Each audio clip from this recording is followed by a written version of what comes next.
Good morning, everybody. Welcome back to the channel. Today I'm going to talk to you guys about bale grazing and why you need to be doing bale grazing on your farm.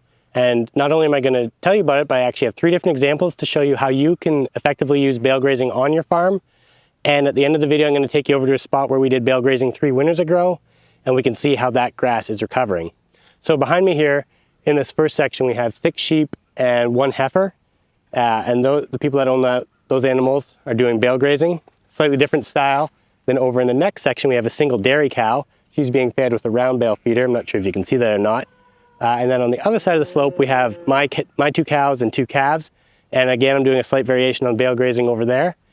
Each one of these 3 methods is a little bit unique. Each one has its strong points and its weak points. So I'm going to show you the 3 different methods so you can decide which one works best on your farm. Now, before I do that, you might be wondering, why should I even do bale grazing? Bale grazing is a fantastic way to put a lot of fertility into your soil with the least amount of work. If you have livestock, no matter what, you are going to have to feed them during the winter, and how you feed them determines how much work you have to do.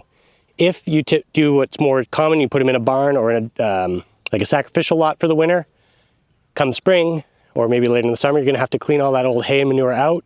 You might compost it first in a pile and then spread it on your fields. Or you may just directly spread it onto your pastures come spring. Either way, though, that's a lot of physical work that you have to go in and do. With bale grazing, you actually put the manure and the waste hay in the locations where you want it, so that overall, you're doing less work. It's a little bit more work up front, and as you'll see with these 3 different methods, depending on which way you do, you can either reduce the amount of waste hay you have or increase the amount of waste hay you have, and really it's just a matter of balancing what works best in your farm. If you have poor soils like we do on most of this farm, bale grazing is also a very good way to increase the organic matter in your soil. One of the ways that you can identify poor soil is by the growth of broom sedge like this. Broom sedge is also known as poverty grass because it indicates poor soil. So by putting bales here and targeting this specific area with the high animal impact and the urine and manure inputs, you can rapidly improve the soil quality. This right here is another extreme case where you could use bale grazing. You can see we've got a ditch along our driveway and it's really washing out. You can see a lot of erosion happening here. If I placed a big round bale right here and had the cattle come around and eat it, or sheep or whatever, there'd be enough residue left here that it would slow down the flow of water, which could greatly reduce the amount of erosion coming through here. So bale grazing is very effective on grade, any type of slope that you have on your farm. If you have moss in your pastures like this bale grazing is also very effective at getting rid of it. Moss is actually an indication that you haven't had enough animal impact in this area. So by feeding the cows right here with the hay, they're going to put a lot of impact here and turn this moss over and open it up so that the grass seeds that you want growing in your pastures can germinate. Bale grazing is also a really good way to get your animals to work for you. You can see here in this section of our pasture, we have a lot of these cedar trees coming up, which is not desirable. So I can either come through here and I can manually remove these, whether it be with a tractor and a bush hog, or I can come through with pruners and lop them off. Or I could put a bunch of hay in here and feed my animals, and they're just going to walk and trample these trees on their own, and it will actually kill them that way. Bale grazing is also a very useful tool to use when you have a bunch of weeds like this that you need knocked down and trampled into the ground. Or like this area, where there's been so much erosion that the topsoil is all washed away and we actually just have a whole bunch of rocks exposed. So let's go check out these 3 different methods and we'll figure out which one works best for you on your farm. Okay, so we're now close to the top of the hill where the sheep and the heifer is. And you'll notice behind me here, the soil is not covered and it's actually really clipped down short. That's because of the way sheep are. They eat really close to the dirt. So there's not a lot of organic matter being added here. But as we walk up this way a little bit more, you're going to start to see that we're going to start getting more and more waste, straw, and hay left on the ground here. Now I say waste, but it's not really waste because this is what turns into the organic matter that feeds the soil, that builds healthier pastures. So you can see up here, the hay is getting really thick and dense. And this is kind of one of the problems with this particular method. But before I get into that, I'm going to explain how they're actually feeding their animals. So over on the other side of the fence here, we're in the pasture right now. That's the other side over there. They bring up 4x4 round bales. They'll sit on the other side of the fence over there and they'll come up once or twice a day, throw a few armfuls of hay up over the fence. It'll land right around here, and the sheep and cow will then come and eat the hay, deposit a lot of their manure and urine right in this one particular area, which is good and bad, again, depending on what your goals are. So what we're ending up with here is a very thick layer of leftover hay. I don't really want to dig through this too much because it's full of urine and other fun stuff, but it's a thick matted layer of hay right here, which if we were really trying to build organic matter in this one spot and we're fine with it not producing grass for maybe 2-3 years, this would be a very effective way to do this. If, however, you're just kind of looking to do more of a broader scale, evenly dispersed method, this isn't going to work well because you're going to have to come back here in the spring. You're going to have to come in with a pitchfork or something and drag this hay and spread it out to where you want it. It's wasted effort because you can get the animals to do that, which you're going to see over there, because that's actually what I'm doing in my section. So again, depending on what your goals are, this method right here can work very well for small scale bale grazing. So let's go over now and we're going to take a look at the single dairy cow over there. We're going to see how they're doing it, and you guys can see if that works for your farm. Okay, so before we get over to the dairy cow, my beautiful camera woman, my wife, just asked me, why are you okay with all the hay being pushed up against the fence like that and not evenly dispersed? You'll see in the background down here we have a big garden, a fairly steep slope here to get to it. One of the big problems we have in the spring is with all the spring rains, it washes through here very quickly, and it'll actually wash out the rows in the garden for any early crops that we try to put in. So specifically what we're doing on our farm with all three of these different methods is basically trying to put in a buffer of carbon, a sponge, that's going to catch and slow that rainwater down. So hopefully we don't have as many problems down in the garden. With the amount of livestock we have, this is realistically a multi-year effort, but you know, you got to start somewhere. We're starting at the top this year. Next year, if we continue this, there's a division about halfway up this field, and we'd start on that section to make another buffer and just kind of keep working our way towards that garden until we get the results we want, which in this case, our main goal is to not get that garden to wash out in the spring. So let's head over to that dairy cow now. Okay, so we're here with Daisy. She is the single dairy cow in this one section, and the way that her owners are choosing to feed her is they have one of those big round bale feeders, and they set a round bale out, and she'll eat on that for anywhere from 2 to 4 weeks, depending on the quality of the hay and how quickly it degrades. One of the big disadvantages of what they're doing is because the hay bale is out here and exposed to the weather, it's getting rained on and it can degrade a lot quicker. Again, all depending on the weather. But they have the advantage of they don't have to come out every day and feed hay to their cow like they do over on that side with their sheep, and like I have to do down here with my cows, which you'll see in a moment. There's also some other disadvantages, and again, it all depends on what your goals are for your farm, but basically right here you can see they had the hay ring here last. The time before that it was up in that section. And the disadvantage of that, especially with a dairy cow, is this is nice soft bedding now that they've moved it. So she always comes in here, beds down here, which means she's also manuring and urinating here. Issue with the dairy cow is she's laying in her own filth.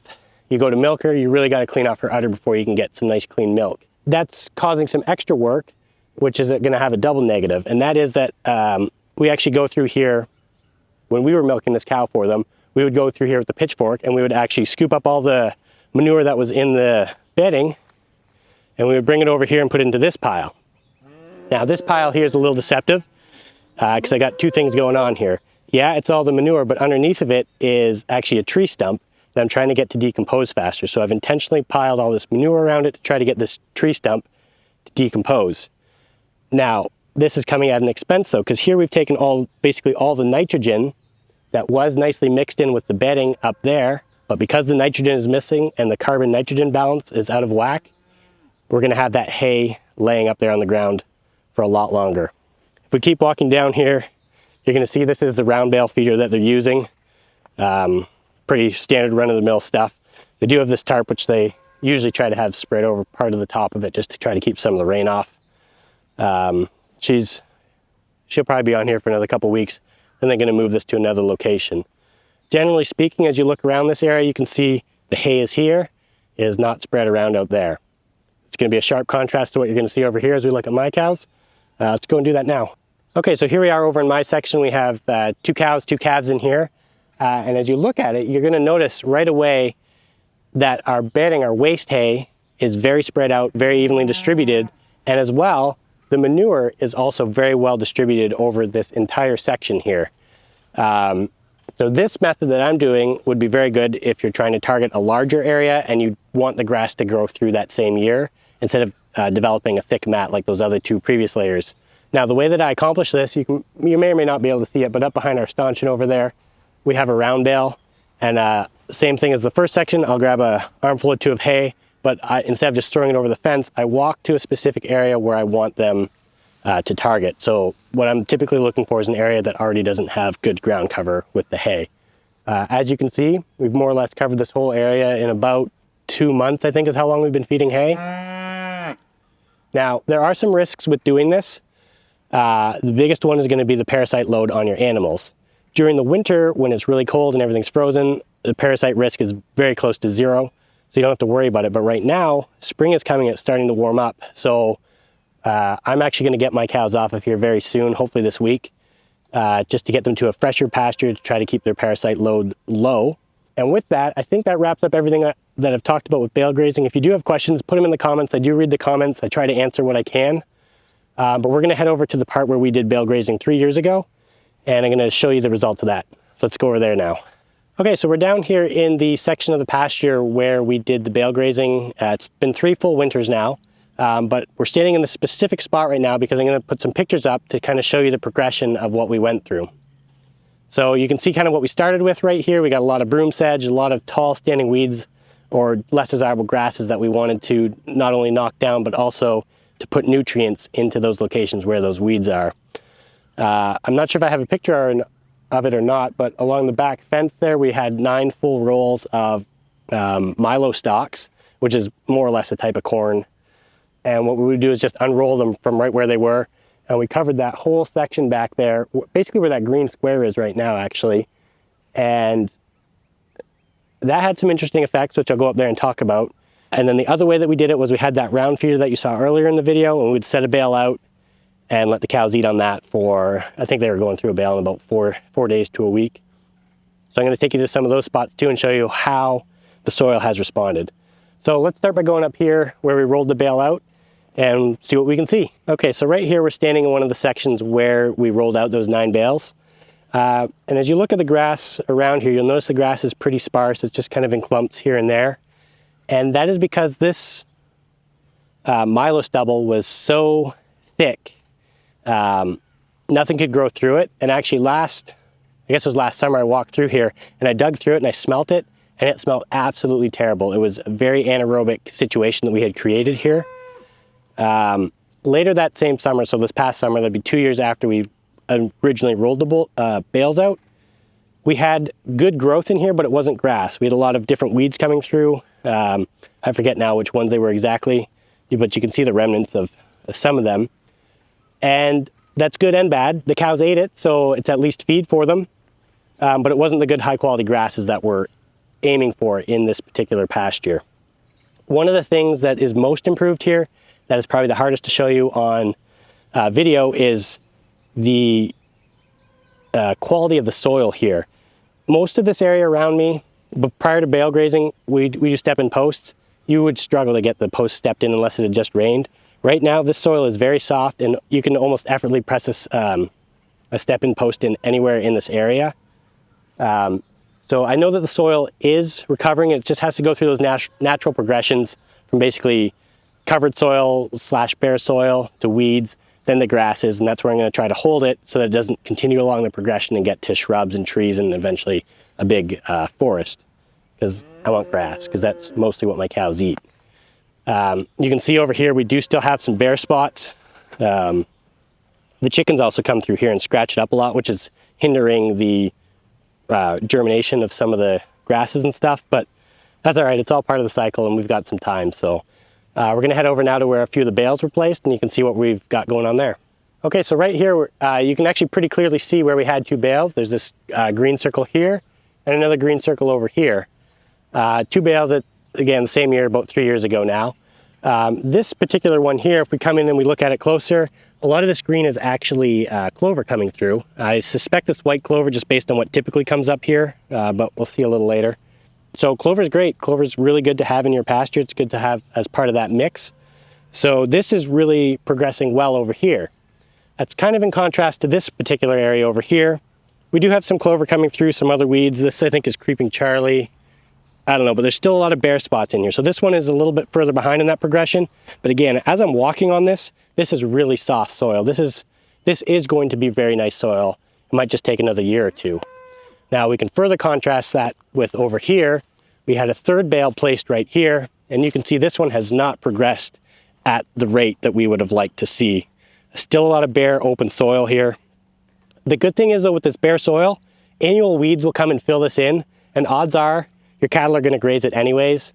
Sheep, goats, they like those forbs more so than grass anyways. So this could be really good if you have, whether you're running like sheep and goats together or sheep and cattle together or whatever mixed you have. It could be very good for you to kind of intentionally set back some areas so that you can get some annual forbs growing through for the benefit of your livestock. Yeah, so that's pretty much what I have to say about whale grazing. Like I said, if you have any more questions, please ask them down below in the comments. I will try and answer them. I am very happy with bale grazing ever since we first started it 3 years ago. We've done it every year. Obviously, it was some different variations. I just think it's a fantastic way to get your soil health improving, least amount of money, and also the least amount of effort. Hope you guys enjoyed this. Thank you.